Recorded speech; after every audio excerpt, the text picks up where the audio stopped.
Halo, Assalamualaikum warahmatullahi wabarakatuh. It's me again, Yugia Stuti Luhur Daruja, and in this video, I would like to explain about recount text. Halo semuanya, pada video kali ini saya akan menjelaskan tentang recount text, materi kelas 10 Bahasa Inggris Wajib. Okay, so first, I would like to give you a text entitled Being a Star. Nah, saya punya sebuah contoh teks yang berjudul Being a Star. I will read it to you. I will read it for you. Being a star. Last night, I was listening to music until I fell asleep. I put my earphone and played my favorite songs. Then, things happened. Not long after that, I could hear the crowd screaming out my name. I saw many sparkling lights around me, and I found myself standing on the huge stage and holding a microphone. I was a little bit shocked, yet I started singing my favorite song. My hips were swinging and my hands started clapping. The crowd joined me singing this song together. Feeling so great, I was dancing until I heard a lady scream, "Wake up, sleepyhead!" I got up in shock, and I found my mom was ready to pull me out of my bed. At that time, finally I realized that I was being a star in my own dream world. Baik, jadi ini ceritanya menjelaskan tentang menjadi seorang bintang ya. Jadi, mari kita lihat. After you read the text, answer this question. Setelah kalian membaca teksnya, silahkan coba kalian jawab pertanyaan-pertanyaan di bawah ini. What is the text about? Kira-kira tentang apa sih isi teks tersebut? Kemudian, does the text tell you about someone's experience? Apakah teks tersebut tentang pengalaman seseorang? Have you ever had that kind of experience? Pernahkah kalian mempunyai pengalaman seperti itu? And if yes, was that scary, exciting, funny, or embarrassing? Jika pernah, apakah menakutkan, menyenangkan, lucu, atau memalukan?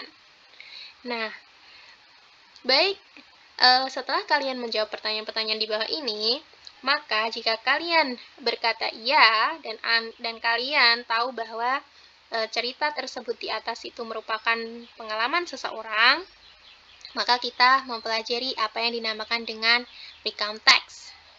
So, what is recount text? Recount text adalah teks yang menceritakan tentang pengalaman pribadi. So, the purpose, tujuannya, atau the aim, atau the goal, or intention adalah to retell past experience or past events. Jadi, tujuannya ya untuk menceritakan kembali past experience or past events, pengalaman yang telah terjadi. So, great. Setelah itu, mari kita pahami tentang struktur dari teks tersebut. Bagian-bagian dari teks recount. Bagian yang pertama kita namakan dengan orientation. Nah, orientation ini biasanya terletak pada paragraf awal dan berisi tentang informasi umum terkait siapa yang mengalami, kapan terjadinya, dan di mana terjadinya. Merupakan informasi-informasi secara umum. Kemudian, paragraf selanjutnya kita sebut dengan paragraf events. Nah, paragraf ini bisa terdiri dari lebih dari satu paragraf. Nah, biasanya di paragraf events itu artinya adalah paragraf yang menceritakan tentang kejadian-kejadiannya atau detail kejadiannya secara berurutan. Seperti itu. Kemudian, paragraf yang terakhir kita sebut dengan reorientation, yaitu paragraf yang berisi penutup atau menceritakan akhir dari kejadian tersebut.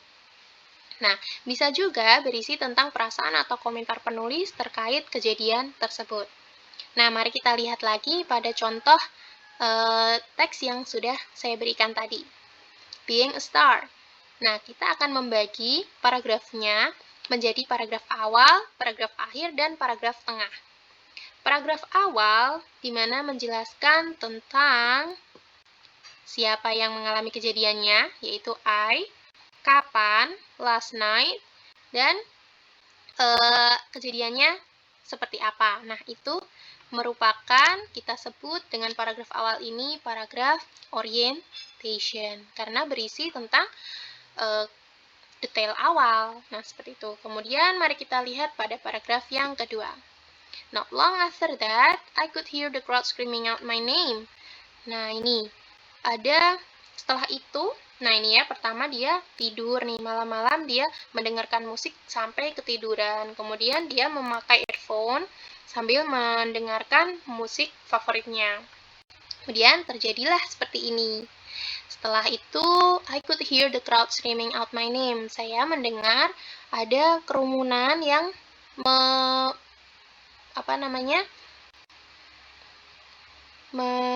screaming out, berteriak. Nah, meneriakkan nama saya. Kemudian saya melihat sparkling lights, cahaya-cahaya bergemerlapan di sekitar saya, dan saya menemukan diri saya berdiri di sebuah stage, sebuah panggung yang besar, dan memegang sebuah mikrofon. Nah, saya sangat shock, saya sangat kaget, tetapi saya memulai bernyanyi lagu favorit saya. Pinggul saya bergoyang dan tangan saya mulai bertepuk tangan. The crowd, kerumunannya mengikuti saya bernyanyi lagu itu bersama-sama, menyanyikan bersama-sama. Feeling so great, merasa sangat bahagia. I was dancing, saya sedang menari sampai akhirnya saya mendengar seorang perempuan berteriak, "Bangun, tukang tidur!" Gitu. Nah, disinilah kita sebut paragraf dengan detail events-nya itu dengan paragraf events, karena menjelaskan detail dari suatu kejadian. Kemudian lihat pada paragraf terakhir. I got up in shock. Saya bangun terkaget-kaget dan saya menemukan ibu saya ternyata sudah siap menarik saya dari kasur. Dan pada saat itu, finally I realize, saya menyadari bahwa saya menjadi seorang bintang di mimpi saya sendiri. Nah, itulah endingnya, perasaan dari penulis. Maka kita sebut paragraf terakhir dengan paragraf reorientation. Seperti itu. Nah, setelah kita memahami bagian-bagian dari struktur teks dari teks recount, nah sekarang kita harus memahami nih ciri-ciri kebahasaannya seperti apa sih. Nah, ciri-ciri kebahasaan yang pertama yaitu use past tense or past continuous tense. Nah, karena kejadiannya itu sudah terjadi atau peristiwa yang terjadi di masa lampau, maka kita menggunakan past. Bisa past tense atau past continuous tense. Seperti itu. Kemudian use conjunction. Conjunction itu kata penghubung seperti then, after that, next, right after that, before, after, dan lain-lain. Kemudian juga use a specific participant. Nah, ini tokoh yang diceritakan itu tokohnya spesifik ya, karena berisi tentang pengalaman pribadi. Maka biasanya untuk writernya menggunakan kata I, subjeknya, karena pengalaman pribadi. Nah, kemudian untuk ciri-ciri yang keempat, use action verb. Nah, action verb ini menggunakan verb past atau verb 2 ya, yang biasanya berakhiran dengan ed, atau yang berakhiran dengan d. Seperti itu. Ada regular verb dan irregular verb. Kalian bisa pelajari untuk itu. Nah, nih ciri-cirinya kalian bisa lihat ya. Di sini kita temukan conjunction, ada kata conjunction then. Kemudian di sini juga ada I, subjeknya, partisipannya menggunakan I. Kemudian menggunakan verb past seperti could yang awalnya can, verb satunya berubah jadi could. See jadi saw, find jadi found, kemudian swing jadi were swinging, kemudian ada hear jadi heard. Nah, itu merupakan verb 2. Maka dari itu, contoh teks ini kita tergolong recount text atau text recount. So, I think that's all from my explanation. Thank you. Wassalamualaikum warahmatullahi wabarakatuh.